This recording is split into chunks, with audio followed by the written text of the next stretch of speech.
In this video, we're going to show you how to install a purpose-built Rockford Fosgate audio system.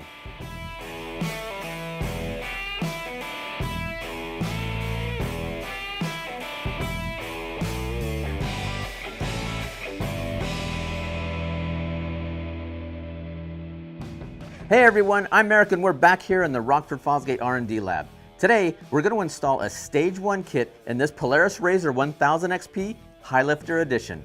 First, let's go ahead and get started by removing the seats and disconnecting the battery.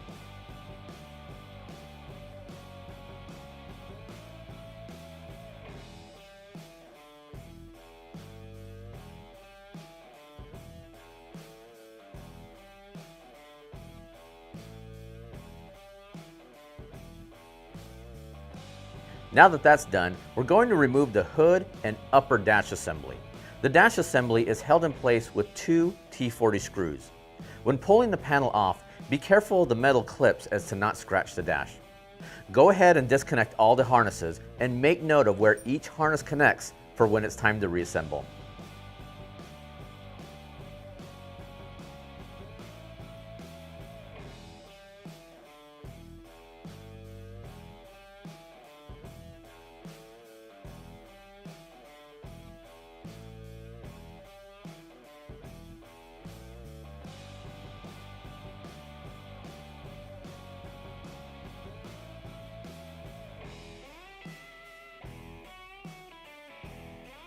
Okay, now that we're done with that, we're going to remove the lower dash so it's easier to see the radio installation process.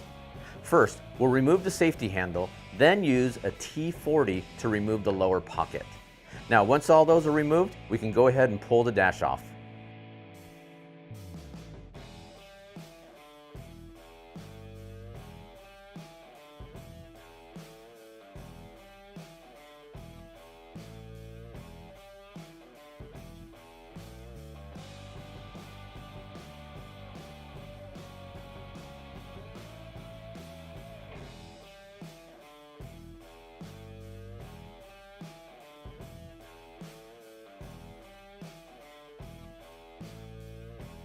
As you notice, when removing the lower dash, there were two additional T40 screws that were hiding that had to be removed.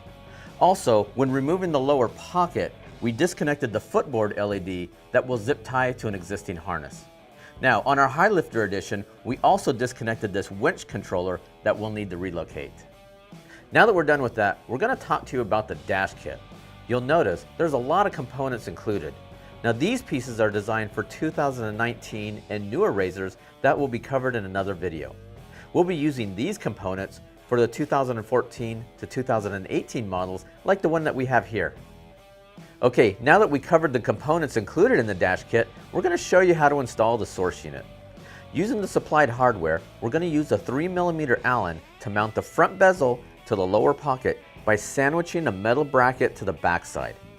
Take note, there's flanges on the top and bottom of the bracket. These will need to go toward the dash. There are also provisions for auxiliary switches in both the bezel and metal bracket, so be sure to properly align those. Now, once we get it secured, we'll mount the source unit from the back using the remaining hardware.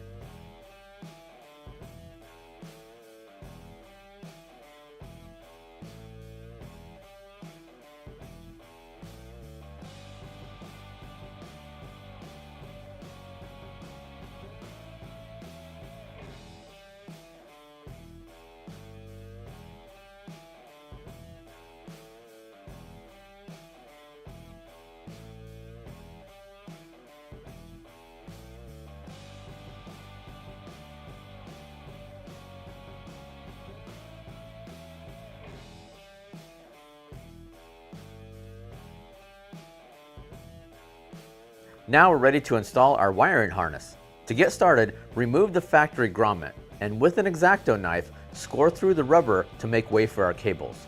Once done, replace the grommet.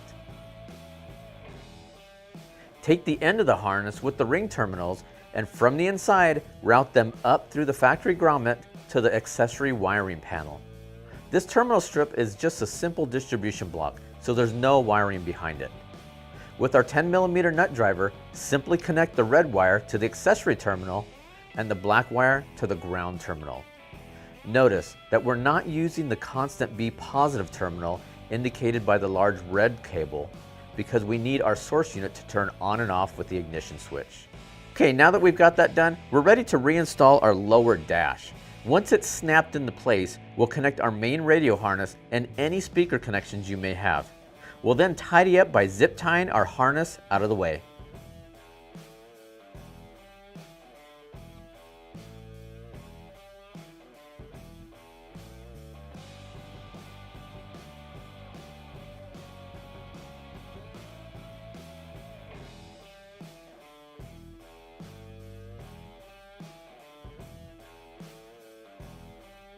Now that we have that done, we're ready to reinstall our upper dash. We'll reattach all of our harnesses, reconnect the battery, and test the system. Once everything looks good, we'll go ahead and finish reassembling and get this RZR back out on the trails.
As you can see, that install came together pretty easy. But if you have any questions, don't hesitate to contact our technical support. They can be reached Monday through Friday at 1-800-669-9899 or through live chat at the bottom of our website at rockfordfosgate.com. Until next time, I'm Eric for Rockford Fosgate. We'll see you again soon.